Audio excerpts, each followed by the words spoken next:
esta alternativa con gas, y bueno, hay un poquito de gas, pero bueno, y miren ahí, hay un foco ahí, ¿ya? Una cáliz. Eso habitualmente es traumático. Entonces, cuando llega hasta las capas vascularizadas, en teoría, tiene mejor pronóstico. Pero si fue más superficial, no. ¿Ya? Entonces tiene poca probabilidad de curación si es que no alcanzó a llegar a las capas más vascularizadas. ¿Ya? Miren ahí también a nivel astragalino, cómo está ahí esa erosión.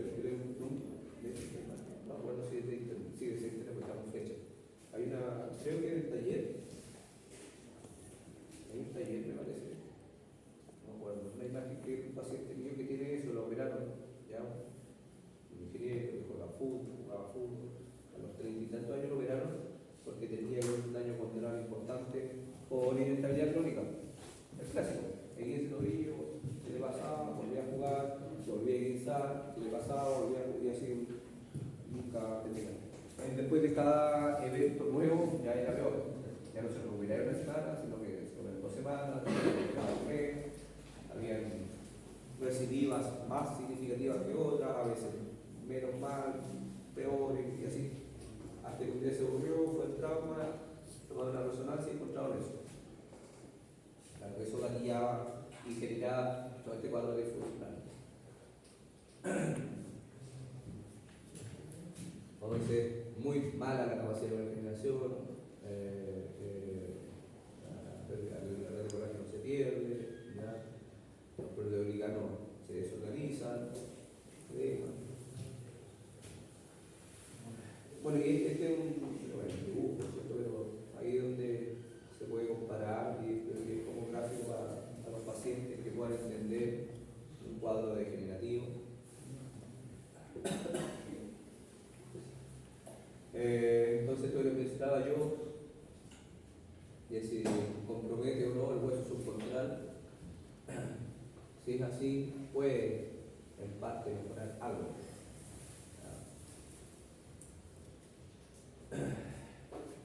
Y llegamos al músculo. Vamos a ir un poquito más veloz porque tiene explicación. Bueno, la disposición, ¿cierto? De la musculatura, las diferentes fibras, fascículos, la miofibrila, la sarcómera. El músculo tiene elementos pasivos también, más allá de lo que hablamos siempre, que tiene una única estructura activa o que cambia de forma de músculo, pero también el músculo es parte de un conglomerado, ¿cierto?, donde están las fases. El músculo tiene principalmente colágeno tipo 1 y bueno, las fases que están conteniendo los diferentes grupos musculares.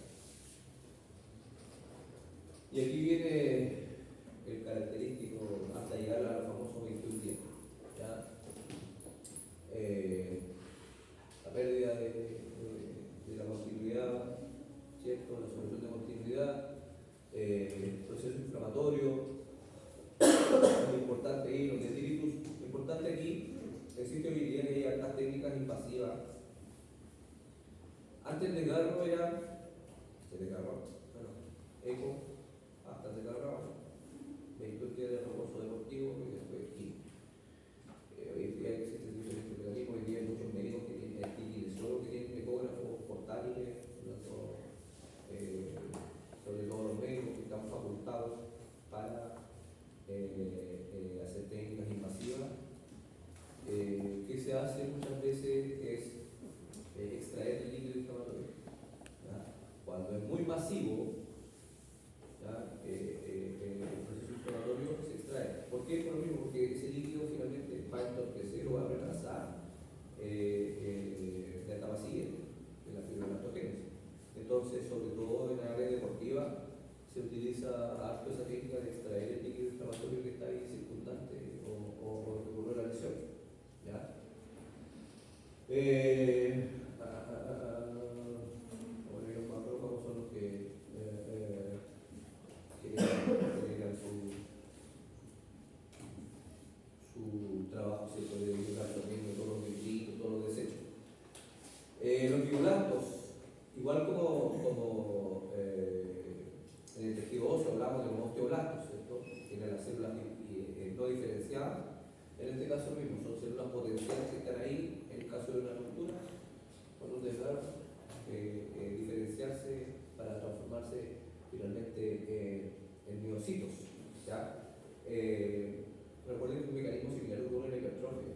La hipertrofia es ruptura de la fibra para poder crecer, ¿cierto? En un diámetro, un músculo. Entonces ya en el día 7, si se fijan, ya hay un proceso de cicatrización. O sea, ya podríamos decir que el hueso comienza a pegar. Y ahí es donde yo les decía que, porque los estudios lo avalan, uno podría comenzar a generar fuerzas tensiles controladas. Desde el día quinto, el séptimo día ya más a la segura, dependiendo de la magnitud del desgarro, uno podría generar pequeños estiramientos. Porque antes, este día reposo absoluto, te podías elongar la segunda semana, te echaban de la práctica incompetente, por negligente. El loco puede estar elongando, lleva una semana recién, quiere desgarrar más. Puede desgarrar más, es la fuerza que tiene sus manitos que desgarrar cuádriceps. Entonces hay que empezar a generar fuerzas tensiles controladas. Ahora, lógicamente, dentro de un contexto, estamos hablando de un desgarro muscular traumático, asociado lo más probable a una actividad deportiva, a un mecanismo deportivo o laboral. Estamos pensando en personas activas. Claro, sí. Pensando en un adulto mayor de 78 años y se desgarró porque se levantó muy rápido de la silla, no lo voy a poner yo a elongar a la semana. Ese es criterioso. No el profético de la semana y el viejito está ahí apenas y lo están elongando lo que diría que se desgarró al pasar de la silla a lo que se explica. Pero un músculo sano, joven, que se desgarró de forma traumática por esta fuerza excesiva, si yo al séptimo día ya podría comenzar a ejercer ahí una pequeña tracción. O sea, no es que de aburrido, hasta que no espera 21 días, ya está muy aburrido aquí, mucha compresa, está muy fome, empecé a hablar. No, es necesario porque si yo genero cargas tensiles, voy a impedir o voy a evitar que se generen tantos enlaces cruzados y que no se forme un nudo ahí. Entonces, si yo empecé a tensar antes, es mucho mejor que el día 21 famoso ya está pegado. Ahora puedo someter a carga con todo, sí, pero no hay enlaces cruzados, recuerden que esto es un punto, un desgarro. Pero si ese paciente tuvo que seguir moviendo, porque si fue el desgarro del gemelo, el paciente sigue caminando, el músculo igual se está contrayendo. Si fue el desgarro, en el gemelo inferior, los músculos siguen trabajando igual. Salvo que esté en reposo absoluto. Ojalá, como está ahí en el cama 21 días. Nada es eso. Entonces, comenzamos con cargas importantes, cosas que el día 21 ya esté a someter a cargas importantes. ¿Ya? Entonces ahí completa, o se termina de completar el proceso de reparación del desgarro muscular. ¿Ya? Obviamente influye la magnitud. Un desgarro de 5 milímetros, un desgarro de 3, 4 centímetros. Pero es importante, por lo tanto, comenzar a ejercer ese tipo de esfuerzos. Bien. Biomecánica del nervio.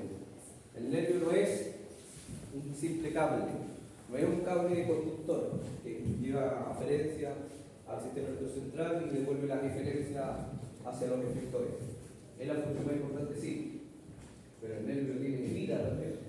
También tiene su vascularización. tiene su propia red nerviosa. ¿Está bien eso, no? El nervio también, por eso, por algo duele. Si no, ¿cómo duele el nervio? Si es un cable. Los dolores neuropáticos, ¿por qué? ¿Por qué duele el ciático si es un cable? ¿No? Un cable que está conduciendo información. Porque también tiene terminaciones nerviosas. Por lo tanto, si se rompe, más allá de lo significativo que puede hacer en cuanto a su función, ¿cierto? Si hablamos de una sonornesis, una aeronornesis, sabemos que lo más importante, o los trastornos de mayor gravedad o complejidad, van a ser las secuelas neurológicas, ¿cierto? Al seccionarse, deja de tener información y le da otro tipo de problemas. Eso estamos claros. Pero mecánicamente también tiene una función.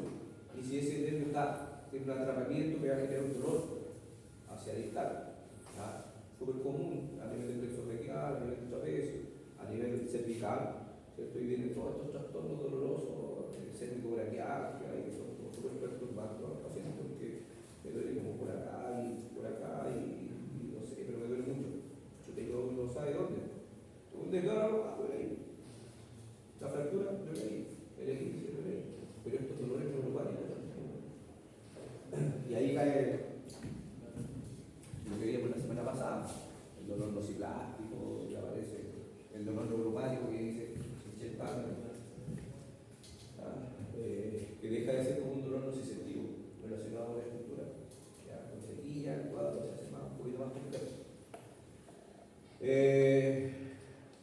Obviamente depende mucho de la vena de mielina y todo lo que como esté nutrido ese nervio. Hablamos de la constituyente del nervio vertebral, del epineuro, del perineuro, del endoneuro, en cómo ese nivel de compromiso o de comprensión pueda generar trastorno. Entonces, obviamente los estudios indican los niveles de presión y cómo eso puede generar daño. Y cómo, o cómo puede interrumpir la función de la transmisión nerviosa. Ahora esto, que se ve bonito, así como con los estudios, como súper cuadradito todo, la vida debe estar. Y cómo lo ejemplifico yo, porque tú le puedes encontrar una resonancia donde dice que el estrechamiento del agujero con convulsión está cerrado, está estrangulando el nervio, y el paciente duele un poquito. Te molesta un poquito ahí a nivel del glúteo, a veces como que se me aprieta, pero así de estrangulado el nervio. Y por otro lado, dolor invalidante de lumbociática y esa discopatía, ese núcleo pulposo que está apretando con todo y toma resonancia y dice, sí, aparece una hernia importante sin compromiso radicular. O sea, el agujero está libre, el nervio por ahí como si nada. Me dice, ¿por qué te duele tanto? Entonces, se supone que la compresión ahí está ahí apretando el nervio. No existe una correlación directa. Lo lógico es sí. El dolor neuropático con el dolor, incluso a veces con trastornos motores, con paresia, se refiere a pérdida de fuerza, o sea, se observa, ¿cierto? Esa limitante funcional, y uno dice, chuta, ese nervio que está y si es lógico que aparezca ahí en una escala, en una resonancia, un compromiso ahí de compresión neural. Pero a veces no pasa eso. Y yo no puedo decir que el paciente está inventando, se está poniendo mucho color, parece, porque sus vías están despejaditas, en ningún lado aparece que se esté pellizcando. Por eso la imagen siempre es un antecedente más. Y ahí aparecen los diferentes niveles compresivos y de daño. Procesos curativos, antes decíamos lesiones neurales, ya no hay caso, no hay solución, cuando hay sección sí. Y hoy en día, con mayor razón, con todos los estudios que hay de neuroplasticidad, incluso a nivel del sistema nervioso central, no solamente periférico. Se está comprobando cada vez más que existe formación de nuevos canales sinápticos, por lo tanto, sí hay. Yo no trabajo en el área neuro, realmente cuando familiares, amigos que tienen. Neuro no hay techo. Mi papá tuvo un accidente vascular y quedó secuelado y lleva 6 meses en kine y el kine le dijo que ya así que los kine habitualmente no somos tan categóricos, pero este profesional son como más bajantes, así quedó. Yo siempre le digo, no hay techo. Lleva 6 meses, lleva un año, con kinesioterapia siempre puede lograr estas cosas. O sea, claro, no hay que quedar más expectativas, pero siempre se pueden lograr cosas nuevas, por el medio de los avances, por los estudios en realidad, mucho más, por los estudios de neuroplasticidad. Bueno, tiene que ver con la preparación y con los tiempos de operación. O se lo olvidó, o sea, no se lo olvidó, se lo olvidó la imagen. Hay una imagen de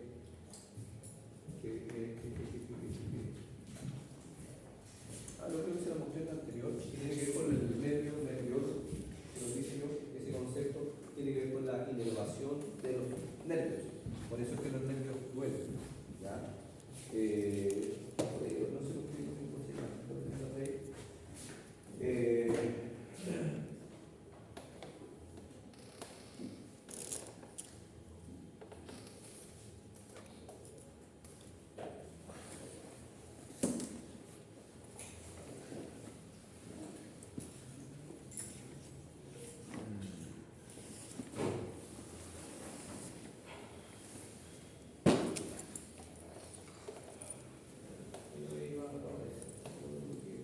¿Qué clase la tengo? Todo tiene que ver con eso, con el dolor neural. Bien, dudas, preguntas, consultas. Nos vemos en